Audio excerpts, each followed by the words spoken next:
The porch light blinked once as his van rolled to a stop, then failed with a soft pop that swallowed the block. The house sat too still. The package felt wrong, light for its size, tape overlapped like a clumsy bandage. He frowned at the label, thumb brushing the glossy edge. Under the printed return address, faint ridges caught his skin. He shaded with a pencil he kept for signatures, and graphite bloomed. Do not knock. He listens. His chest tightened. Someone inside? Right now? He hit call, speaker on, eyes on the door. As the line rang, old instincts woke. He didn't start the night looking for trouble. He started it the way he always did. Seat adjusted to a precise notch, pen in the cup holder, route stacked from farthest to closest so he'd never backtrack. He'd been mall security before this.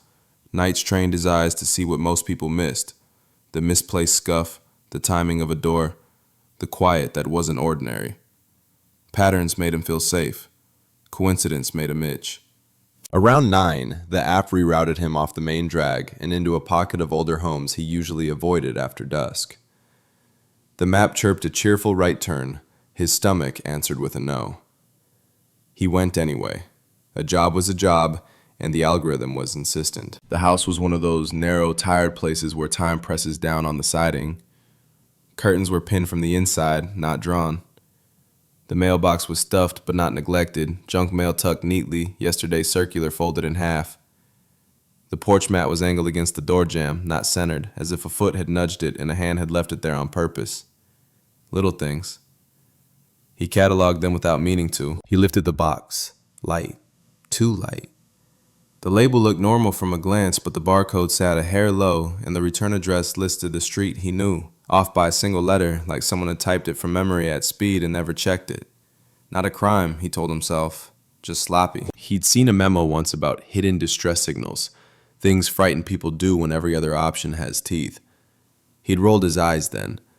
Night crews trade stories to stay awake. Tonight, the thought wouldn't leave. He rotated the box and saw the tape seam.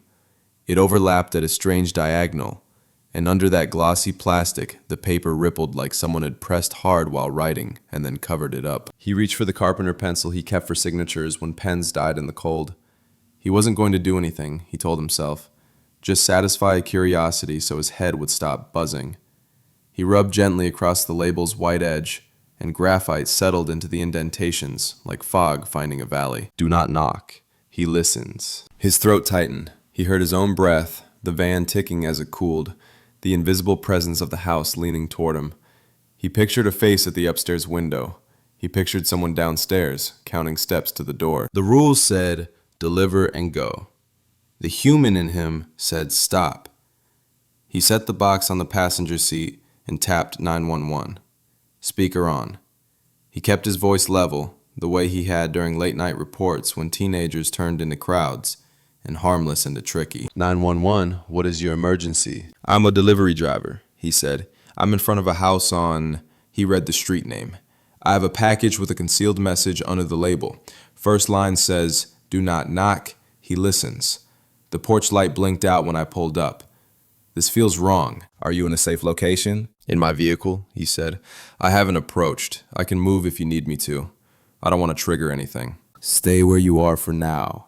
Can you provide details about the house? 2-story, gray siding, black shutters, curtains are pinned from the inside, mailbox full but tidy. Do you want the number? She took it down.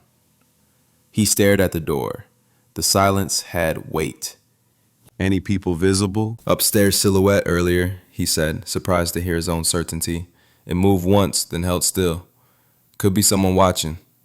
Porch camera under the fern, left of the door. I think they could see the street. How did you find the message? He glanced at the graphite smear, at the words that had brought his night to a sharp edge. I noticed the tape overlapping. Looked like ripples under it. I shaded. It came up. Okay, the dispatcher said, voice steady, a river he could step into. Units are en route. Estimated 6 minutes. Do not approach the residence. Keep eyes on the door if you can, and tell me if anything changes. 6 minutes was a lifetime when a life might be measured in seconds. He eased the van a car length forward, then back, just enough to adjust his angle so the porch camera would see a slice of bumper and not his face. He let the engine idle and killed the dome light. The street's darkness felt curated, like someone had chosen it. He thought about the night his neighbor needed help and got none because everyone assumed someone else had called. He had carried that weight like a stone in his pocket. He wasn't going to carry another. "Units are en route," the dispatcher repeated, as if she heard his thoughts. "Stay with me." "I'm here," he said, eyes on the door, pencil still in his hand like a talisman, like a promise to the stranger behind the pin curtains that he had noticed, and he wasn't going anywhere. He wanted to keep whoever watched from knowing he'd seen anything. Sightlines were traps if you forgot who was doing the seeing. From the curb, the porch camera could draft his face, capture the nervous tilt of his head. So he slid the van 2 houses down, nose angled toward the intersection, as if you were sorting packages between stops. Hazards off, dome light off. He pulled a random box into his lap and rifled through nothing. A dog barked twice from somewhere behind the row of houses. 2 clean notes, then a cut mid-sound, as if a hand had closed around the throat of the night. Quiet fell and stayed. Intentional quiet always felt cold. He lifted the labeled box again, the graphite gray along the edge like smoke. He squinted at the fibers. More lines hid under the sheen. He breathed on the tape, fogged it, and, with the side of the pencil, shaded a second thin strip. Faint letters rose. "If you see the porch light blink," his jaw set. It had blinked, a single time, an odd, timed farewell as he stopped. Not a dying bulb, a signal. He texted dispatch. Second line reads, "If you see the porch light blink, likely signal from inside." Light blinked once on arrival. The reply came fast. "Copy. Hold position. Units 6 minutes out." 6 minutes stretched. His brain tried to fill it. His body wanted to move. The app pinged, bright and cheerful in the dark. Delay flagged. Contact recipient. Contacting meant numbers lighting up a phone inside the house. Meant a call answered on speaker to keep someone else calm. He tapped the prompt away and selected unsafe location. A red timer started like a dare. Job security would watch the clock. He watched the house. Across the upstairs window, a shadow passed. Smooth, steady, like someone pacing with deliberation. It flickered, and then stilled. He pictured a man standing just far enough back that eyes would be invisible, only presence visible. Watching the street was easy when the street consented to be seen. A soft scrape lifted from the side yard, metal against dirt, like a gate teasing a latch. He marked it on his mental map. Left side of the house, fence line in shadow, 1 step from the porch, 3 from the alley.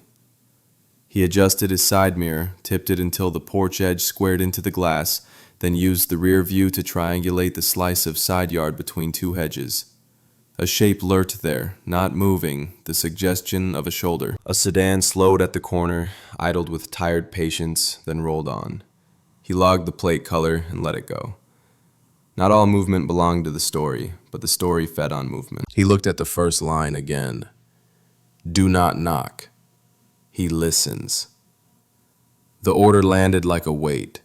He chose patience over proximity. He wasn't going to be the noise that changed what happened inside. His phone hummed. The app escalated. Contact recipient required. He thumbed out a note to his internal dispatcher. Unsafe indicators at location. Law enforcement en route. Holding. He let the penalty threat breathe and then set the device face down. The neighbor's porch 3 doors down lit for a second as someone checked the peephole. The light dimmed as fast as it had arrived. Fear moved through wood and glass like electricity. He stayed in the van, every sense pulled tight. He scanned the label again, angling it to catch the streetlight's last goodwill. The graphite held a whisper of more. He resisted the urge to peel tape. He needed to preserve what might be evidence. Instead, he rubbed the blunt edge of the pencil along an untouched patch. The partial curve of a letter appeared, then vanished into the glare. He swallowed, tasting rust. The dispatcher's voice returned in his head even though the line sat quiet now. "Units en route. Hold." He imagined their map icons crawling closer, every red light a hurdle. He pictured a kitchen clock inside the house, seconds grooved, deeper than minutes. The upstairs silhouette shifted again, then leaned. He ducked his head as if that mattered, then forced himself back up. He kept his movement slow, mundane. Left hand to the box, right hand to the scanner to the empty passenger floor. A small, steady choreography to tell a watcher nothing worth noticing. He felt the scrape again. Not a gate this time, something dragging along concrete. He noted the rhythm. Drag, pause, drag. The pattern met the house's silence and threaded through it. He breathed in through his nose and let it out as a quiet count. 5 in, 5 hold, 5 out. Years ago, when adrenaline had kicked and cheap arguments had turned into crowd currents, he taught himself that trick. The brain listened to breath when it refused everything else. His screen lit with a new status from dispatch. Approach in 4. Hold. Do not engage. He thumbed back a simple copy. Words did not need color right now. He checked the intersection. A pair of headlights washed across the far fence, then vanished. He leaned into stillness. He could feel the moment sharpening. The way before a storm tastes like metal. Something was going to reveal itself. He only had to be steady enough to see it. His need was to stay off their radar. The block was his cover, the van his blind. Then his phone vibrated with a new insistence. An incoming call. The name on the screen matched the label. Same last name, same street. His pulse ticked faster. He let it ring into the air and dropped a voicemail. Calling back would announce him. Answering would confirm he was here. A text followed before the missed call banner cleared. Are you outside? Please leave package by door. No greeting. No urgency. The tone was flat, like a script read under his supervision. He lifted the box and compared the phrasing to the shallow grooves he'd coaxed out of the paper. Those had a rhythm, a rush pressed into each letter. This text didn't breathe. Different hands, different stakes. He scanned the porch and caught it, a dull eye peering from the fern's shade, a small camera lens, wet with porch light memory. Of course they could see his angle. Of course the call-in text would come now that his headlights had shifted. He slid the phone into airplane mode, thought better, switched it back. He needed dispatch. He needed the record. The porch light blinked. Twice. Pause. Once. His stomach dropped. It was too clean to be random. He jotted the pattern in his head, then tapped it into dispatch. Light blinked, 2 short, long pause, 1 short. Possible code. The reply came as 3 dots, then, received. Hold. He glanced down and saw it then. Where the tape folded at the corner, a shy fragment of paper clung, half stuck. He eased a fingernail under the edge and lifted, carefully, heart drumming, as if a louder beat might carry through glass. The flap peeled back. New letters, thin and tired, hid beneath.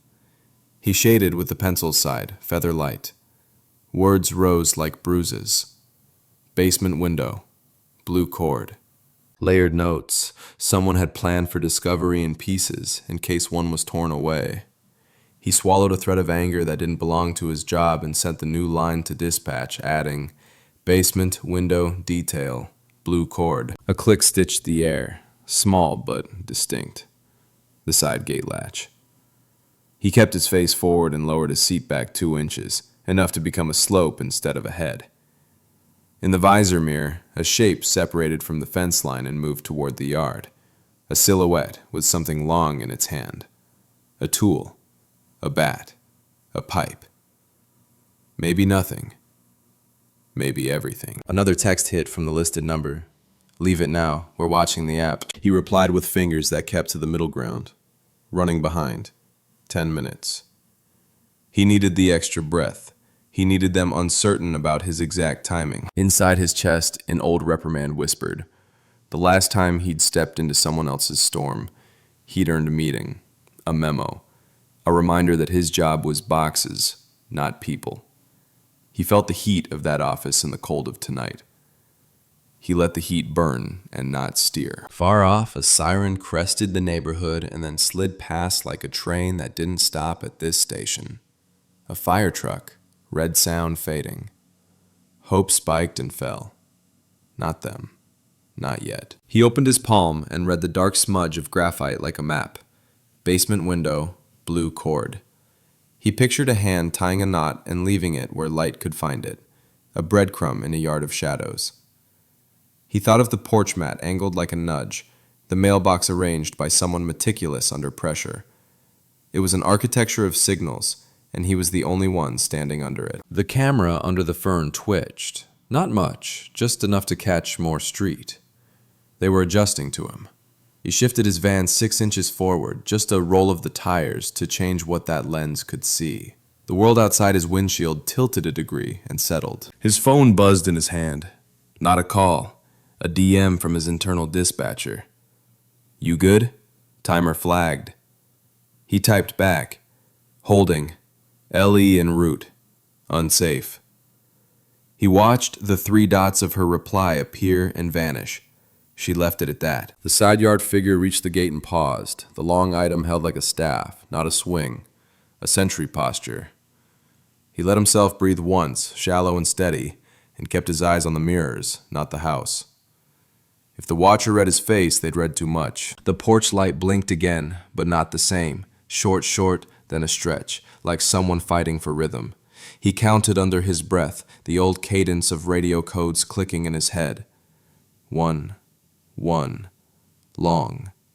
He logged it silently and felt the shape of letters hiding in the pattern. His screen lit with the earlier voicemail transcriptions starting to populate in jagged guesses.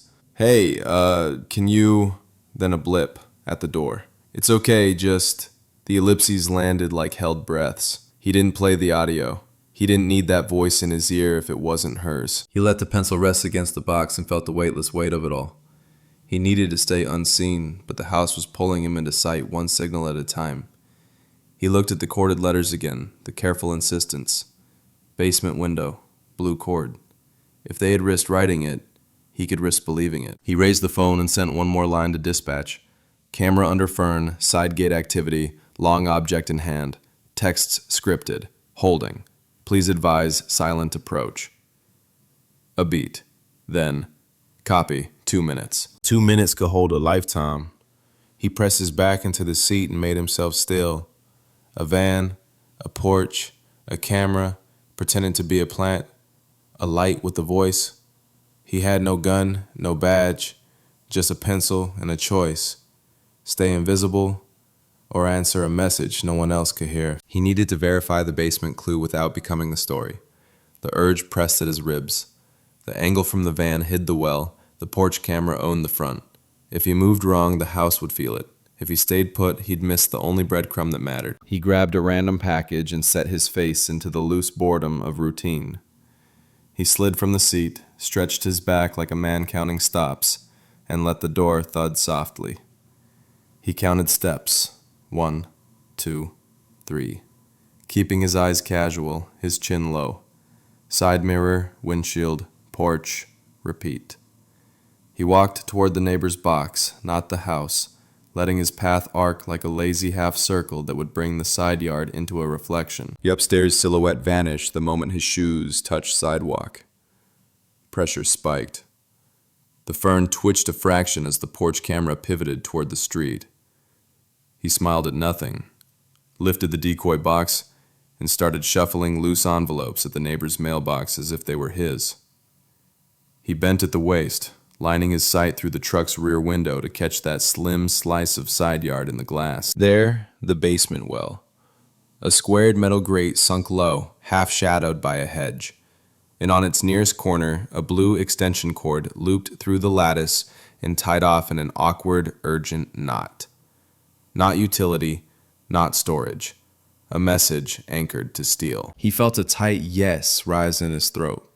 Then a minivan nosed up behind his bumper and tapped the horn, polite but insistent. Street etiquette breezed in like an unwanted guest.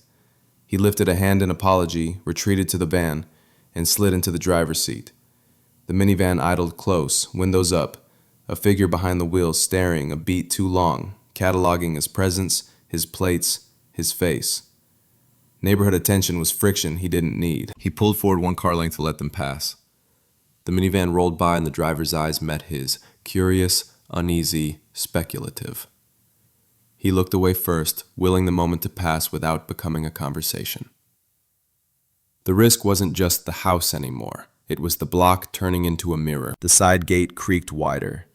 The silhouette he'd been tracking stepped through and paused, scanning the street with a poise that suggested ownership. The long shape in their hand was clearer now, a crowbar, edges dull with use. He froze mid-motion and lifted his phone to his ear, pretending to be on a call, adding a small laugh that felt too loud in the quiet. The figure's head turned. The porch camera leaned. He became a shape among shapes and waited for the stare to slide off. He wanted a photo of the blue cord, proof with pixels, a grip point for officers sliding in on silence. He thumbed his camera app open under the dash, rolled the window down an inch, and lifted the phone to the lip.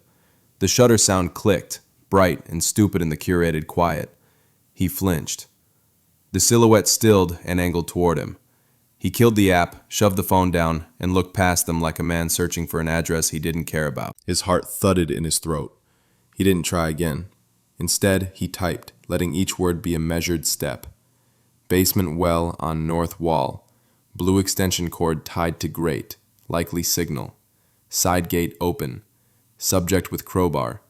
Request silent approach. He hit send.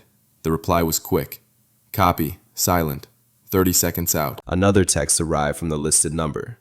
No need to wait. We got it. The phrasing landed like a script note. Control speak. He pictured a hand forcing a sentence. He typed back. On another drop. Back in 10. It bought a pocket of time and muddied his exact presence. He considered retreating a half block, shedding attention, letting the officers take the lane clean. The thought was good tactics and felt like betrayal. The house sent a new signal he couldn't ignore. The porch light flickered, short, long, short, then steadied dead. The rhythm bit his ear. He knew the shape of letters now. He counted under his breath. It wasn't random.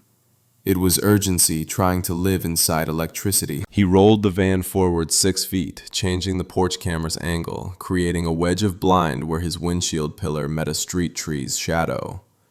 He set the decoy box on his lap, lifted the carpenter pencil, and shaded a fresh edge of the label, careful and fast.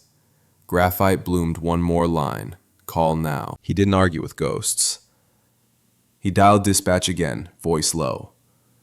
New detail on the label. Call now. Blue cord confirmed on basement well. Subject with crowbar in side yard. Request units stage for basement access first. Copy, the dispatcher said. Units arriving. Maintain your position. Headlights ghosted the far corner without sirens, gliding like decisions. The silhouette in the yard cocked their head, sensing a shift the way animals do. He held still, a man in a van, one breath at a time, balanced between getting out of the way and being the witness who could point to the exact square of earth that mattered. He was almost in it, almost out of it, and there was no good place to be except ready. He needed the light to mean more than panic. The porch bulb blinked again. Too short, too long. He let his pulse settle into the count. Short, short, long, long. He mapped it against the earlier flickers. A shape emerged. Letters were hiding in the stutter. His security days came back like a drill instructor's voice in the bones. Count, confirm, commit. Short, short, short, short, H, a single long, a dot, 2 more dots, E, a long, a dot, L, then a single dot, P. He mouthed the word as if it could float across the street and land safely. Help. He checked himself. He counted again, slower, resisting the temptation to hear what he wanted. Same sequence. Not a dying filament. Not a timer. This was will, pushed through a switch by a hand that couldn't risk words. In that moment, the years snapped into a line he didn't like. The neighbor he'd convinced himself someone else would call for. The kid on a bench outside the mall who'd said he was fine until he wasn't. The thing about patterns is they turn into regrets when you ignore them.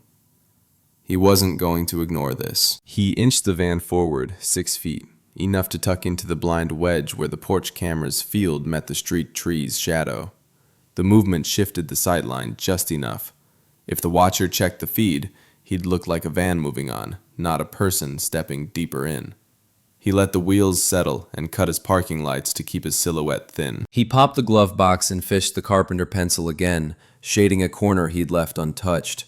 Graphite rose like a whisper. Call now. He didn't need the push, but it steadied his choice.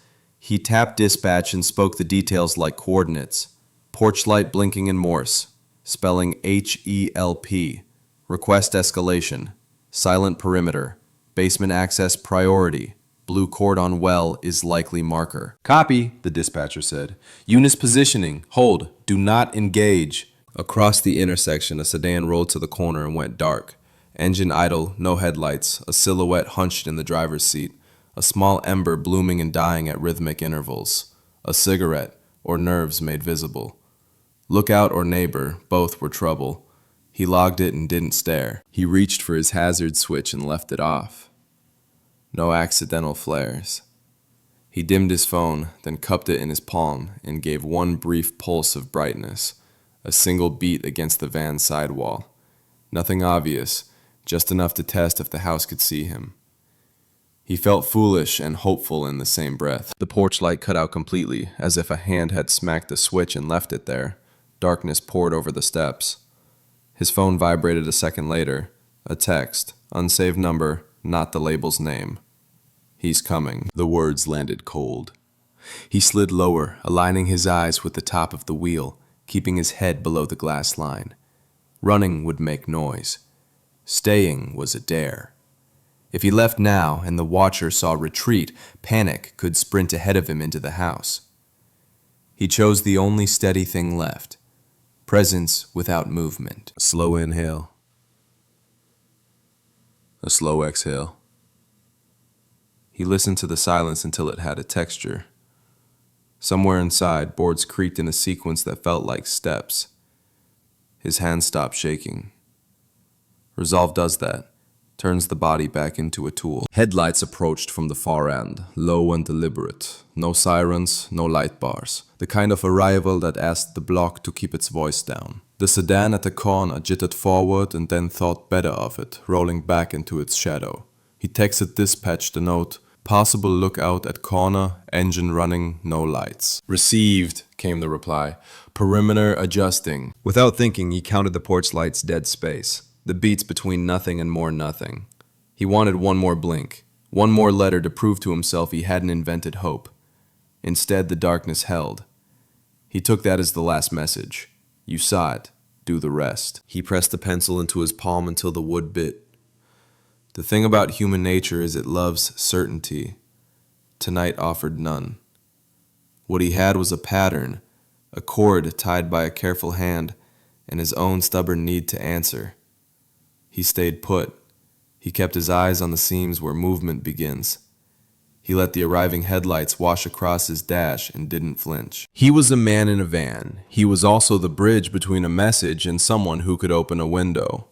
The porch stayed dark. The street drew a breath, and in the quiet he felt the weight of choosing to remain exactly where danger could see him and where help could find the clue that mattered. He wanted the officers to see what he'd seen, to inherit the thread he'd been guarding. Through the windshield, the street shifted from empty to occupied without raising its voice. Two unmarked sedans slid in from opposite ends, paint colors you forget after you look away. One drifted past as if lost, never braking, never glancing. The other parked 3 houses down, dark and deliberate. Doors opened without slams. Shadows spilled over lawns like the night got thicker in places. He kept his hands visible on the wheel, phone low. He texted dispatch in clean lines. Basement well on north wall. Blue cord tied to grate. Porch camera under fern, left of door. A soft buzz answered. Forwarded. A neighbor's door eased open a crack. A face, tentative, peered out into the strange quiet of a street that suddenly felt curated by people who didn't live there. An officer froze in the yard's shadow and lifted 2 fingers to lips. The door drifted shut as if the house itself understood. Beyond the hedges, a gloved hand tested the side gate, just a feathering of pressure. He saw it in the mirror, the tiniest flecks of wood. Inside, the silhouette he'd been tracking stiffened. He didn't need to see to know. The house held its breath, and he held his with it. Upstairs, a curtain lifted the width of a thumb. A rectangle of foam glow lit a cheek, then vanished. Fear had a color tonight, thin, bluish, like veins under skin. He felt it without owning it. 2 pulses came on his phone. Units in place. Hold. He typed back. Copy. Camera under fern. Avoid porch lens. Another buzz. Noted. A car alarm chirped 2 streets over, distant but needle sharp. Every head he couldn't see twitched. He felt the ripple pass through the block like a small shock. Time frayed at the edges. Chain reactions have their own gravity. He could feel them tug. On the porch, his eye snagged a detail he'd missed earlier. A child's bike leaned against a rail, back wheel canted, a cartoon bell glinting dull in the dark. The ache it lit up in his chest was simple. You don't need a backstory when a small frame leans in a place like this. Movement at the basement. A single hesitant wink of light, then gone. A signal from under the ground, answering the one that had lived in the porch bulb. Then the porch light flashed the final tight sequence, short, short, long. The officers nearest the hedge pivoted as if a current ran through their earpieces. He texted, fingers steady now. Porch signal again. Officers pivoted to well. Blue cord likely marker. Use it. Copy. Approaching window. Dispatch returned. He let his breath go in a measured line and tightened his grip on the wheel until his knuckles stopped showing. He watched a pair of shadows detach from the darker mass and fan toward the north wall. One stayed high, keeping the porch camera's blind spots between him and the lens. The other went low. A careful slide along the foundation, knees bent, weight on the edges of feet. The crowbar silhouette in the side yard stiffened, then melted back as if the yard itself had learned to swallow. His van ticked quietly, engine heat giving up to the air. He felt useless and essential in the same breath. Witness is a role that does not move but still matters. Another ping from dispatch. Stand by for update. He typed. Still eyes on. Side yard clear for now. He held the next thought behind his teeth. Please stay that way. The gloved hand at the well reached for the blue cord. He could see it in the mirror, a tiny blue loop catching moon and streetlight. The officer's hand paused, then followed the cord to a latch hidden under the great slip. Smart. The knot wasn't just a message, it was a map. Behind the fern, the porch camera twitched again, hunting for angles it couldn't find. He pictured the watcher's nerves fraying, the pattern slipping out of their hands. He stayed still, a line on a ledger that said, "Nothing to see here." A radio whisper floated faint through the night. Nothing he could parse, but he felt the tempo change. The street drew itself tighter, as if air can brace. He looked once more at the bike, the bell that would ring bright in daylight and meant nothing now. Stakes didn't need numbers. They had a shape, and it was small. He kept his eyes on the seam where the yard turned into the well, where quiet was about to decide whether it held or broke. He wanted a clean extraction, unknown stacked like bricks. He tightened his grip on the wheel and watched the officers commit. They fanned out with practiced quiet. One stayed high near the porch's blind wedge. 2 slid low along the siding, knees flexed, hands close to the wall. At the well, a gloved hand found the blue cord and traced it like a fuse. Bolt cutters came up, jaws opening with a soft complaint. The grate flexed once, then yielded. The cord led them to a hidden latch. It wasn't just a marker, it was instructions from below. Inside, something thudded. Not loud, heavy. A muffled voice chased it, too blurred by wood to be words. The fern jerked as the porch camera panned hard left, hunting for the angle it had lost. In the same beat, the side yard silhouette broke cover, rushing toward the gate with a burst that looked like panic, wearing control's clothes. The crowbar flashed, dull metal catching stray light. An officer near the corner barked, a single command, crisp enough to cut the night. His instinct said duck. His conscience said witness. He planted himself at the seam of the wheel, eyes on the lines where motion mattered. The rushing figure hit the gap between hedges, arm lifting with the crowbar's weight. The nearest officer closed and pivoted, absorbing the angle, deflecting the swing with a forearm and driving the momentum off course. Another shape arrived at the hips, a clean, quick tackle that ended in a tangle of breath and orders. The struggle was brief and sharp, like a match striking. A hiss, a scuffle, a clatter as metal met concrete and lost. The radio on someone's shoulder crackled a code, a tone he knew from nights spent hearing trouble translated into numbers. Not fatal, final enough. The figure stilled. Hands found wrists. The street exhaled half an inch. At the well, quiet broke in a different way. A grate lifted. A small hand appeared first, fingers pale, trembling but purposeful, reaching for the world. An officer caught the wrist with the kind of care that learns itself from 100 drills and one memory you never talk about. Another hand followed, smaller than he wanted it to be. The child emerged slow, knees scraped, eyes wide and red at the edges, breath hitching on the change from stale to night. He felt something in his chest unclench and tighten at the same time. Relief doesn't erase the ache, it frames it. Behind the child, a voice, ragged, adult, pushed air into a plea he couldn't hear but understood. The second officer reached down into the rectangle of dark, shoulders strained. A figure rose, awkward with cold and fear, arms first, then face, eyes blinking hard against air that didn't belong to walls. They shook in a way the night couldn't explain. The officer steadied them at the elbows, guiding them into the shallow bowl of grass as if they might tip. The porch light stayed dead. The house seemed smaller without its watch. The fern hung still, camera blind or stunned. The bike on the porch didn't move, but its meaning did. He watched the child latch onto the adult with a grip that wasn't letting go. A blanket appeared from an officer's hand like they conjured warmth from sleeves. The radio tone softened, voices became low and practical, the sound of crisis turning into process. His phone buzzed. One word from dispatch. Secure. He let his head find the headrest for a single second and then lifted it again, unwilling to take his eyes off the scene until it moved from danger to aftermath. On the curb, two more unmarked cars coasted into place. A stretcher stayed folded. No sirens, no flood, just a perimeter breathing easier. The figure on the concrete, crowbar operator, was turned, hands set, anger leaking out like heat off asphalt after sunset. Officers did what officers do when the moment stops thrashing.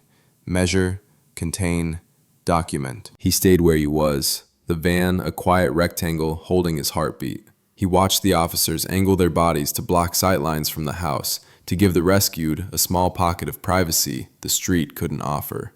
He felt grateful for that kind of choreography. It means someone remembered the human in the task. He looked down at his palm.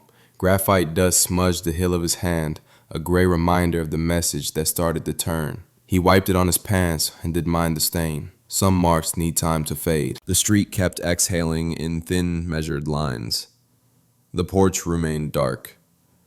The silence changed temperature, from frozen to thawing. He didn't move. He didn't speak. He let the scene write its own last line. Hands lifted from a basement. A tool clattered to uselessness. A light that had spoken went quiet because it could. He stepped out when waved, hands unsteady, engine heat ghosting his knees. A quiet thank you landed. He nodded. The rescued held each other. Their glance met his, gratitude without spectacle. In the cab, the smudged label waited. He logged, safety hold, no penalty. Graphite lingered. Regret eased. He drove on, checking edges. He pulled away as the porch light blinked once. Thank you, or have it, he couldn't tell. If this story resonated, tell us which signals you trust when something feels wrong. Subscribe for more human stories lived on ordinary streets, and watch the next episode where a routine errand turns into a quiet rescue.